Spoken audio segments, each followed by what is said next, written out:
थोड़ा व्यक्तिगत जीवन की बात करना चाहूँगी।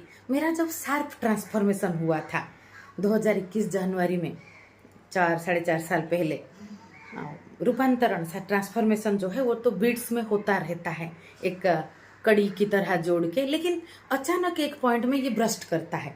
जैसे ये उसको बोलते हैं शार्प ट्रांसफॉर्मेशन। अचानक सब कुछ बदल गया जो है, ये सभी को होता है जिनमें जागरूकता बोध खिलता है। अचानक पेड़ पौधे फूल चारों ओर देखने को का नजरिया, पहले के सारे रिश्तों को देखने का नजरिया, सब कुछ बदल जाता है। तो मैंने तब अपने परिवार से बोला था कि मेरे लिए सब कुछ बदल गया है, तो मैं पहले जैसा नहीं रह सकती। अभी मेरा बहुत चीज़ें शायद अलग लगेगा सभी को, लेकिन मैं अभी ऐसा ही रहूँगी। तो आप सोच लो, आप सब मेरे साथ एडजस्ट कर पाओगे या नहीं। तो मेरे हस्बैंड और बच्चे तो बच्चे हैं, मेरे हस्बैंड ने कहा कि नहीं, मैं कोशिश करूँगा समझने को। समझ नहीं पाया तो कम से कम मैं विरोध नहीं करूँगा। तुम्हारा जैसा स्वाधीनता, तुम वैसा जीवन जियो, वैसा है। ये एक अच्छा परिवार का लक्षण होता है, सबको अपनी स्वाधीनता से वो जी पाए, तो मुक्त बंधन में हम स्पेस दे के रह पाएंगे। तो ये हो गया। फिर कभी कभी ये बोलने के बाद भी घर में सभी को लगता था कि अब बहुत कुछ जैसे रोबोट जैसा बिहेव कर रही है क्या, क्योंकि मुझे छोटे छोटे चीज़ों का फर्क नहीं पड़ता था जो पहले पड़ता था। क्योंकि छोटे छोटे चीज़ जो है वो व्यर्थ दिख जाता है जब आपको रूपांतरण गहराई से थोड़ा बोध खिल जाता है। शुरुआत में सबको लगता था कि इस रिएक्ट नहीं कर रही है बहुत बातें पे, घर पे सब सामान पड़ा है, मैं किताब पकड़ के बैठी होंगी कंटिन्यूअस।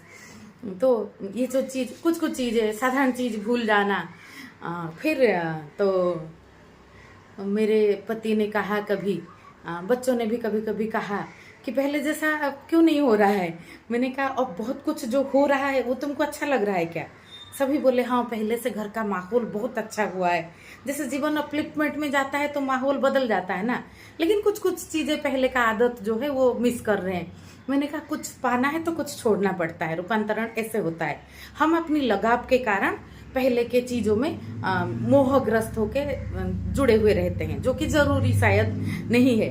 तो मैंने ये बात कहा था कि दूध से एक बार दही बन गया तो फिर रिवर्स जाके दूध कभी नहीं बनता, लेकिन दही बन के भी जीवन नहीं रहता। दही आगे चल के मक्खन बनता है। फिर दही बनने की फेज में उसने जो जो चीज़ किया था वो जैसे दूध बनने की फेज से काफ़ी अलग था।